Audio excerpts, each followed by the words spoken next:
So we're discussing about real-time communication over packet-based network. So in QoS framework, with respect to agreed rate, bandwidth, and what are the different parameters the service provider and extractor have agreed upon. So this consists of routing, so columnation control and rate control, service discipline, QoS renegotiation if at all he wants to change the plan. So a network can satisfy QoS guarantees only if appropriate resources are available along the identical. So that is a basic infrastructure. Whenever you are, say he's promising something, and you normally will look into his resources and then decide whether whatever the claims he is making are appropriate, right or not, and so on. So just identifying the root sufficient resources does not solve the problem. Any reasons? Because in the runtime estimation, so that is not taken into account. So he has a sufficient amount of resources, but resource reservations in the runtime. So are you reserving something for me as such, or whatever individual node under considerations?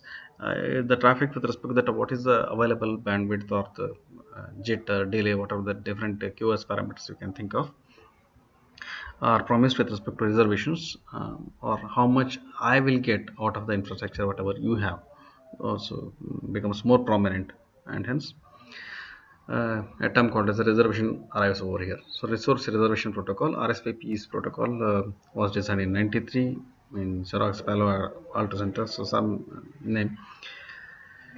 It's a resource reservation protocol, so that any sender who wants to transmit will reserve a particular node or paths for the actual transmission as such. Strictly speaking, resource reservation protocol is designed in such a manner that receiver dominates. So I want some information, and how the information has to traverse to me is decided by the receiver, or receiver initiates any transmissions. I want this data is initiated by the receiver. We will see to it that there is a path message and transmission message phases in the resource reservation protocol in the following slides. Skills to multicast communication. So multicast is basically one to many. So there is a tree structure formed, minimum spanning tree or a tree structure that has to be imagined whenever you are imagining something with respect to its resource reservation protocol. Even though this protocol has nothing to do with the tree design, it is up to the network topology, the network designer, who has to decide upon the spanning tree or the minimum spanning tree that is required as such. But it utilizes that tree structure. So can incorporate heterogeneous receivers, because you can allocate different bandwidths or whatever the parameters associated with respect to network as per the requirements or as per the QoS negotiations that has been carried out during the service discipline. What RSVP do? Construct multicast trees. So construct multicast trees in the sense it uses the available spanning tree. So a resource at the node or leaf end will say that this is the tree with which it traverses. So from root sections, it is addressing many, or it is basically multicasting the information. But initiation, so I want this information is initiated at the loop level, and the path through which the message should traverse is indicated by the path message sent by the receiver or leaf node to the root levels. So if you can imagine, only one message is collected from the leaf nodes, and that is forwarded to the upper node or root node. So it makes admission control decisions. Admission control decisions is, I'm requesting some bandwidth for me if already there is some traffic. So can I be admitted? See if I'm admitted, is somebody going to miss their deadlines, or somebody is compromising with respect to whatever the QoS they have agreed upon. So no, maybe I want more bandwidth, and whenever they allocate more bandwidth for me, definitely somebody else is suffering, because that's a limited entity. So RSVP maintains a sync tree. So whatever I told about is sync tree. Sync tree is resources, or there is a tree structure. If you can imagine a tree structure, a sync tree is a spanning tree. So routed destination and connects all the sources in the multicast. So at leaf nodes, all the sources, that's how the sources are connected. A sync tree is used to send control message from each destination. Destination is who wants to receive the information. Each router maintains two types of information. One is path state and reservation state. So path state is about how does the message traverses. Reservation is how much is allocated parameter, network parameter for the matter. So path message and reservation message. So path state of each router is path used by the multicast group. So which is the group that is being used, so whether left or right of the tree with respect to a particular root node. So which where the message has to traverse, that is normally defining your path. This information is used to maintain the sync tree of the destination. Reservation state, it keeps tracks of resources that are reserved for different destinations. So that path has different destinations or different nodes. So how much bandwidth is allocated for everybody, and whether you are complying with respect to the QoS statements of the QoS agreement or SLS, service level agreements for that matter. It is maintained in a table, so reservation table. So who is allocated what? RSVP is a receiver oriented protocol. Yes, I have pronounced it already.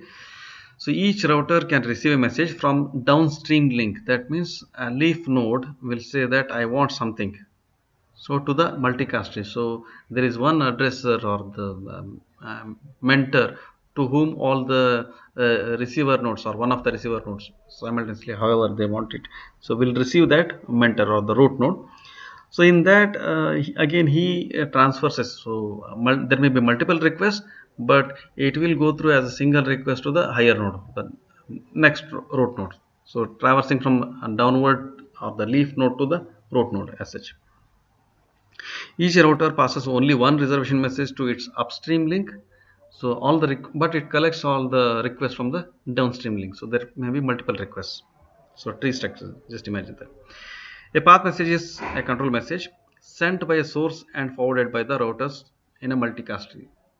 So that you are reserving particular paths. So whenever you imagine a path, a particular hand of a tree, whether right or left branch of a tree, is active or made active, or that is whatever you are reserving. So path message before commencing the transmission. Subsequently, path messages are sent periodically. So you see to it that some nodes have died out, and that has to be accommodated. It may not be the regular scenario, but making sure that the tree is intact, and that's why it is periodically sent. So flow specifications, router updates a path state. So upon receiving a path message from source, it reserves that path state. So this is what the message flow will be. So this is the channel through which message is being multicasted. Again, remember, so multicast from one root node to many subsequent leaf nodes. So whenever router receives a new reservation message, it determines if the downstream link can provide the required reservation. So that any new admission, so if it can be admitted or not, is checked. It rejects the reservation request, otherwise it is favored. A destination sends its first reservation message, that means initiated by the receiver. That's what it says. When it receives a path message from the source whose message stream is wishes to receive. To maintain reservation, the destination periodically sends a reservation message so that it reserves that particular amount of bandwidth. This is called soft state. It is necessary as applications may be dynamic in nature. So maybe initially transfer at a higher rate, maybe a later part I have lesser data and transmit lesser rate, and hence a periodical maintenance or the periodical resolution, because you are using a resource which is shared, and hence judiciously it has to be utilized, and hence there is a periodical updation with respect to the requirements, as the requirements may change dynamically. The retransmission of message in RSVP is an overhead. Yes, because again you have to planning for actual communication and planning. So repetitive planning, and due to which you have to communicate to all the other nodes what is the next plan. Control message incur less overhead and then data messages, and hence still we can accommodate that. An alternative is to merge control messages from different hosts. Again, that is whatever the normal scenario. So collect from destination nodes and forward only one single message to the upper node as such. In this kind of scenarios, there is a requirement for rate control. Rate control is how do you maintain the required bandwidth or data rate across the network as such. So cannot be achieved only by admission control and service disciplines. So you require something else in between. So a user may inadvertently exceed rates specified during the channel establishment. That is as good as stating there are malicious nodes. So initially I would admit for only taking 10 Mbps bandwidth, and the later part maybe I'm using 15 Mbps if at all it supports. So you are exploiting whatever the available resource or what is the extra available for you, and rate control is used to prevent such misuse. So either by traffic shaping or policing. So traffic shaping is you are somewhat smoother with respect to the traffic. So traffic is in the sense there may burst. There are different kinds of. So as we have noted, it can be CBR and VBR. So constant bit rate. So most oftenly very good for the real-time operating system kind of approach or real-time communications. So VBR, a normal nature of the communication channel or any communication channel for that matter is normally there is a burst of data whenever an event occurs. Otherwise, there is no communication between any two nodes as such. So and hence, the burst should be handled appropriately. That's where buffers or shaping comes into picture. Policing is anything extra. So other than whatever we have agreed upon is just mercilessly cut off. So that is what is meant by policing. Shaping is yes, still you are a little more liberal and accommodate whatever the extra burden that is coming onto you.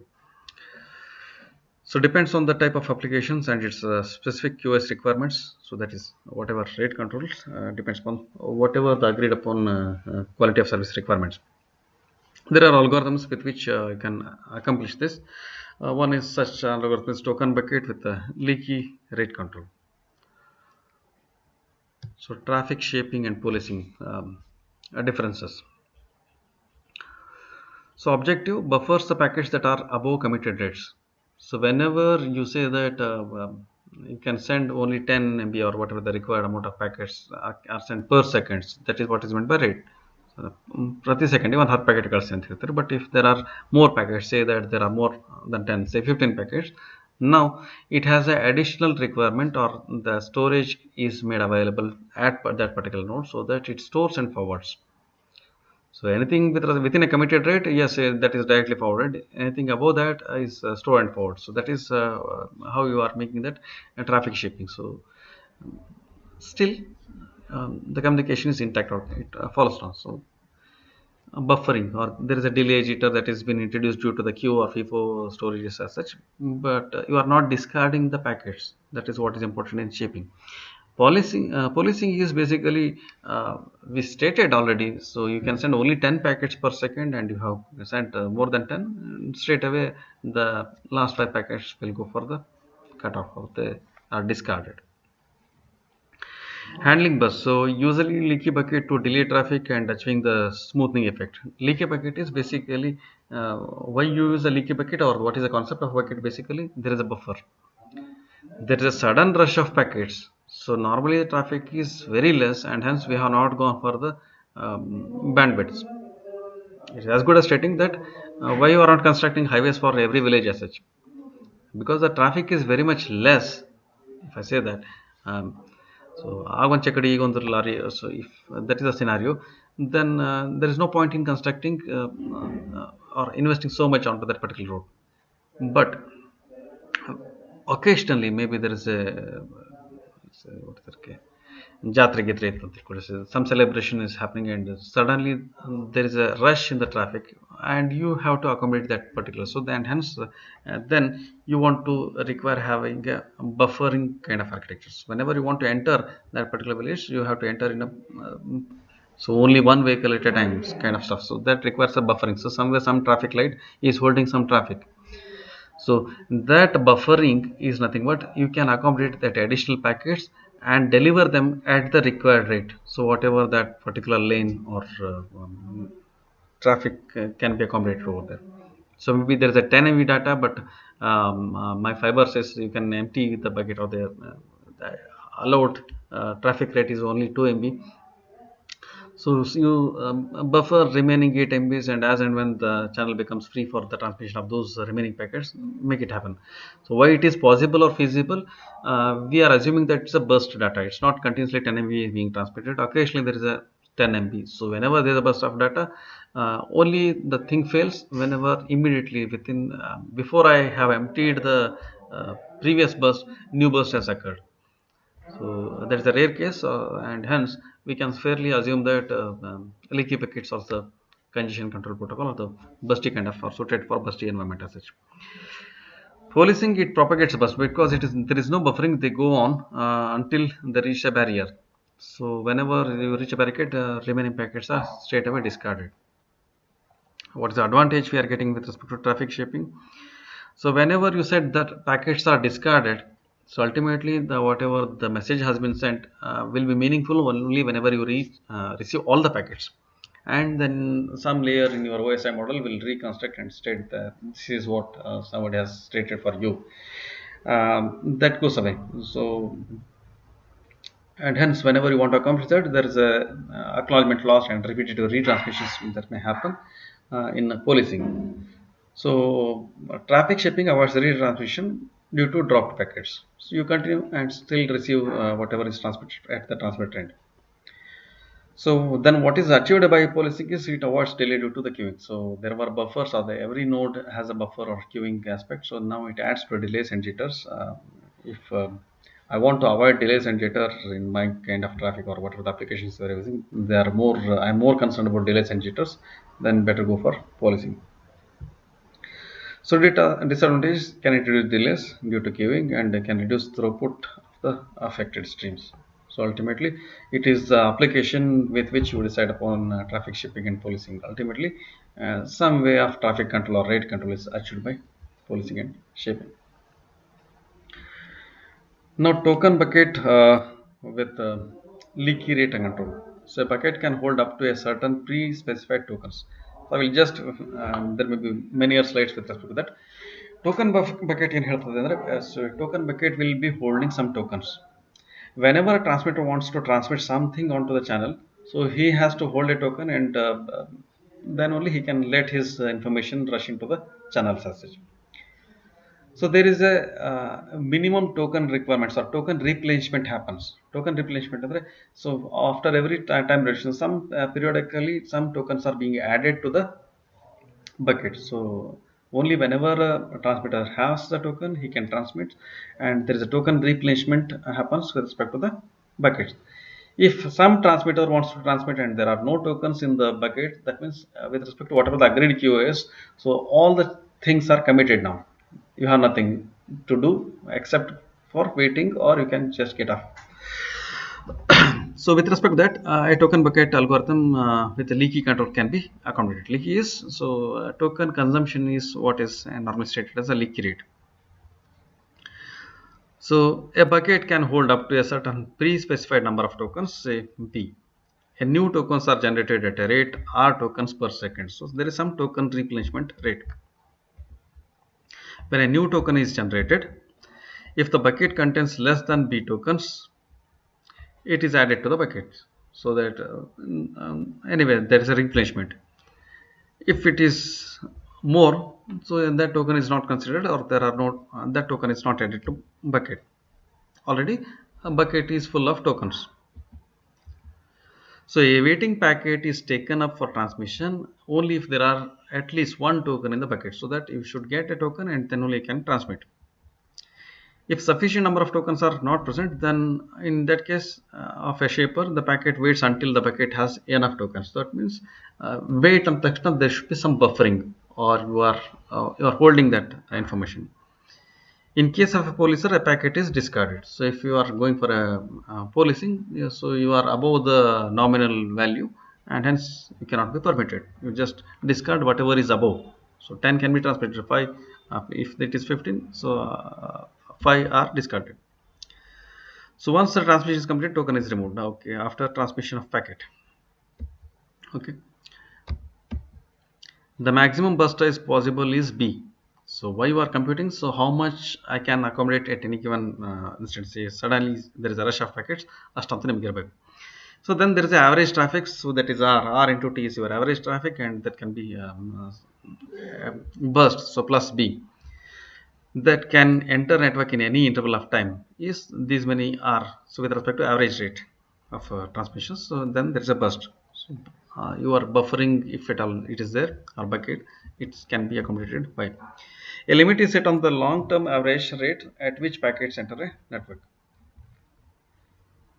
Okay, the same thing, whenever you are explaining the examinations, you have to draw the diagram. So there is a token bucket, there is a replacement of R tokens per second, and whenever packets want to transmit, it has to get a token, then only can transmit. After transmission, token is discarded, bit.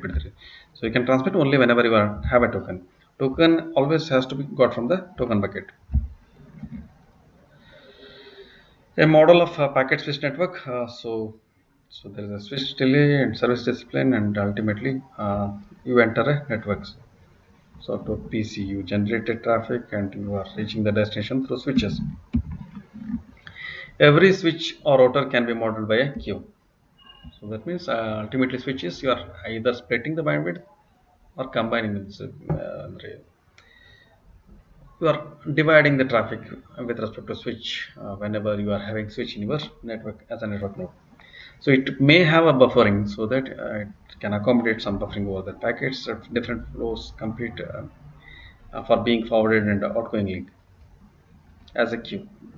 So and buffer or queue, that's why I'm using that terminology. Scheduler selects a packet to be transmitted. So scheduler is incorporated in the switch.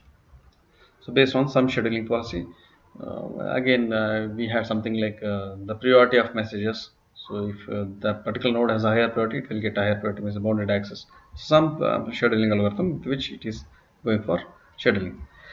Service discipline refers to the mechanism used to schedule incoming packet. How do you decide this packet has to go for transmission? That is what is meant by service discipline. Rate-based service disciplines help to prevent fluctuations due to network load. So you want to preserve that rate, so that any overload or underload conditions or the fluctuations due to network loads can be accommodated, or can be some policing or shaping can be done. So that is what is meant by service discipline. Source of problems: an ill-behaving source. So somebody wants to occupy more than whatever he is reserving, so send more packets at higher rate than the declared. Network load fluctuations can cause abnormal instantaneous arrival from well-behaved sources. As traffic passes from one switch to another switch, so becomes more and more bursty in nature, because you are combining the more messages and giving it to the next level. A service discipline helps to isolate ill-behaved sources. So it has a mechanism to know who is generating more. So you can stop at that grassroots level. So until, because you are, it is all the country roads are leading to highways. If you imagine something of that sort, if you can stop something at that grassroots level itself, then so highway becomes the travel in the highway becomes somewhat smoother. Same of traffic distortion. Distortion is deviation from the norms. So how you manage that is modify the input traffic by reconstructing to its original characteristics. Um, Original characteristics, whatever you have agreed upon with respect to QoS or QoS deviations, quality of service, whatever you have agreed upon. Derive traffic characteristics at entrance of a switch. So ingress, or whenever a packet enters, then you decide what has to be done. That reconstruct the traffic to its original characteristics at every switch. So either if the bandwidth consumption is low, you combine them and send them, or if the bandwidth consumption is more, then you buffer them and forward later. So suppose a connection has satisfies rho and sigma, so that's the burst traffic and average traffic. So worst case traffic before its ith switch becomes possible. Some additional traffic, so some delta or some burst has been added, is the local delay bound for connections of the nth switch. So connection satisfies this model if at any interval of time the number of bits generated by the connection is less than, so ಒಂದು burst ಇರ್ತದೆ, ಇನ್ನೊಂದು regular traffic or the average traffic rate with respect to observation time as such. So this model can model bursty traffic. So there is a burst over here and there is idle period. Idle period, so rho is your average traffic. You are averaging the variation in the traffic, but whenever you are imagining a burst, the bursted kind of traffic, so you should imagine what is the maximum burst, and hence should be able to accommodate that particular stuff. Right? So this is the maximum burst size, and my rho should be something of this size, and average so traffic can be this because of ಒಂದ್ಸಲ ಈ bus ಬರ್ಬೋದು, but you have to accommodate this average traffic as well. So inclusive of average traffic plus burst has to be accommodated by the buffer. So there are two components of service discipline, conservative and okay, rate controller. So it controls the distortion by managing the rate. Scheduler, it orders transmission of packets from different connections, ensures per connection delay bounds, whatever the bounds are you have agreed upon. Two main types. One is a work conserving discipline and non-work conserving discipline. Okay, then I think so I feel I will continue the next class then.